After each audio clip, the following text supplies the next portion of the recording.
notes. Wait, what is that?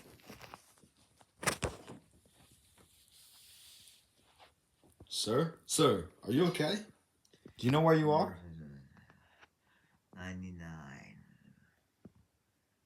Limp Bizkit. It's not safe for you to be here. You need to leave the area. Woodstuck 99!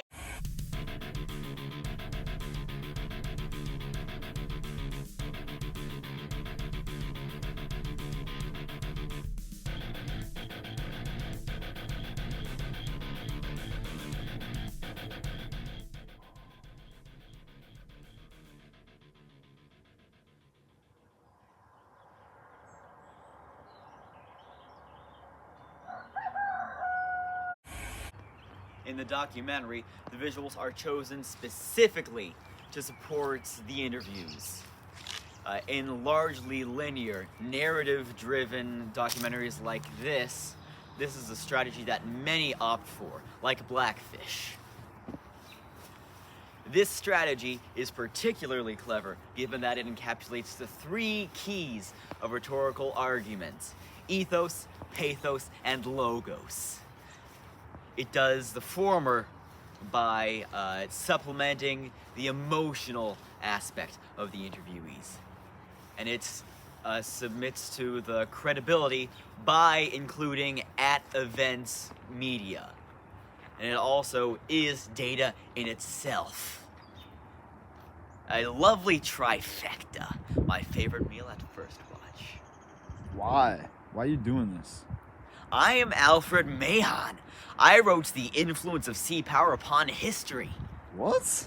Listen to me, you incompetent swine! I am Alfred Mahon.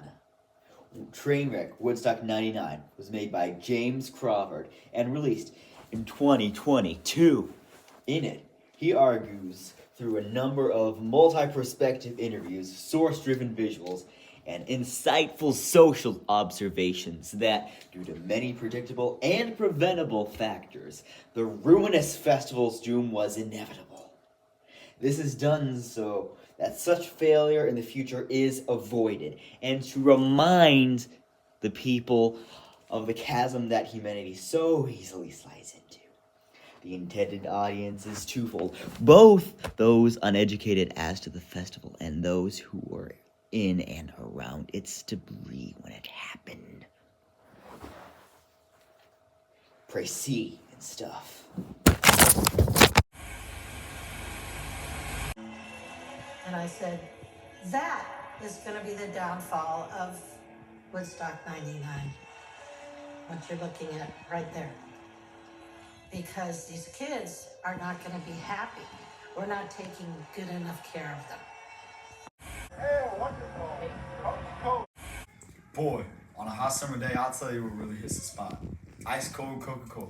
What do you think about the rhetorical strategies of the documentary? Go walk down to your local corner store, pick one of these up. What do you think about Sweet the evidence that delicious. they got? I love Coca-Cola so much.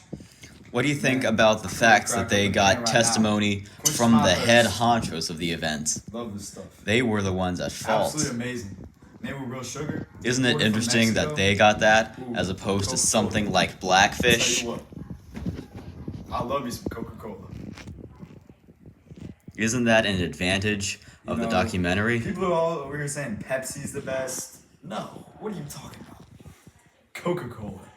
Isn't it interesting how Coca-Cola was also at fault for some of the atrocities of the event? Great for the environment. Great Converse for me. even. I love it, man. Everything was oversaturated and My taste buds overpriced. want some In Woodstock nice soda. 99, You know what I turned to? Coca-Cola was priced at Coca-Cola. $4 in 1999. Coca-Cola.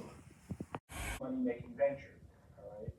And that was the moment for me where it stopped becoming about the concert goer or the festival goer experience. It was just cutting budgets. We need to make changes. We're not making profits. Their goal was to make money. And what they ended up doing was selling the food rights. The group that ran that for them had complete control over the pricing, and we could do nothing about it. All hopes and dreams of peace, love, and understanding, 1969 went out the window.